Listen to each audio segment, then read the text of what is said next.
So today we're going to talk about one of my favorite IEMs that's under $100. It's the Truthear Hexa. I know I've talked about the Truthear quite a bit lately, but to be fair, they are a new company that's releasing pretty good products at a reasonable price, so it's right up my alley.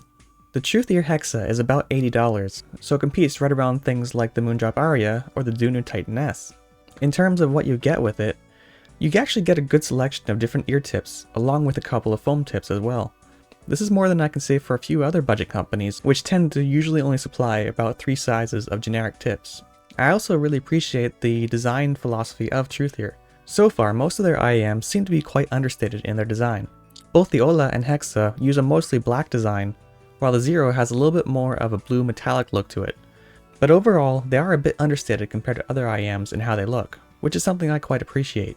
For me, when I go to work, I actually like to use the Hexa a lot because it is a little bit understated in how it looks, with a matte black angular design, although it is still small enough to fit in my ear comfortably. It also follows the trend that a lot of IEM companies are doing now of putting a mascot on the front package. This obviously is meant to appeal to those who like anime and manga, and if it's something that you like, the box looks nice enough to be a nice little display unit on a shelf if you so desire. It's just a nice simple design, and I know no one would disrespect it. Of course, they have the cartoon child on the front, which I'm, led to believe is a popular trend these days. Off you go. Moving on, in terms of overall sound signature, it's a decent balance of neutral with a little bit of bass and treble sparkle thrown in. I wouldn't really call it V-shaped though, because the mids are still well enough pronounced that they don't seem to be drowned out in the mix.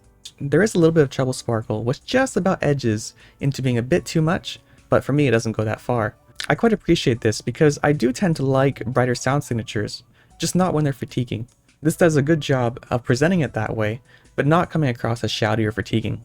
So as we can see from my graph here, it does have a decent amount of bass that slowly transitions in through the mids and treble. It doesn't directly follow the Harman target, but I can actually appreciate that. It allows it to have its own sound. When comparing this IEM to something like the Aria or Moondrop Starfield, I noticed that this sounded a little bit less bloated in the bass.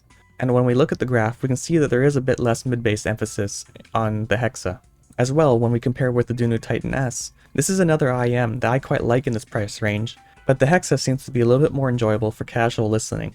The Titan S I find to be a little bit shouty at times in the upper mids, which some don't mind, but without having the bass to help balance it out, I tend to not use it as much. On the more subjective note, I do find the Hexa to perform quite well in areas such as imaging. Compared to things like the Aria or Dunu Titan S, the Hexa seems to have a better sense of layering when it comes to the instruments and how they're placed. There is something though that's a little bit off about it. Something with the timbre of how certain instruments sound, usually live instruments. It sounds a little bit artificial or hollow. I don't know quite how to explain it properly, but it's something to note for live recordings. Certain instruments don't sound quite natural on this one. But then again, for a lot of other IEMs in this price range, they also have some sort of issue that does seem to hold them back. This isn't a huge concern for me though. Most of the music that I listen to when I'm going about my day or at work seems to be more electronic music, and for that these perform really well. It's when you start getting into orchestral or a lot of older live performances that it does seem to be a little bit unnatural sounding.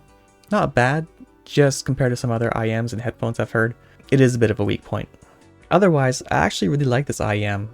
It's become one of my daily drivers when I'm at work, because it's both cheap and durable enough that I don't worry too much about it when I'm at work, but it sounds good enough that I actually prefer to use it over my Samsung Galaxy Buds Pro, even though those are more convenient to carry.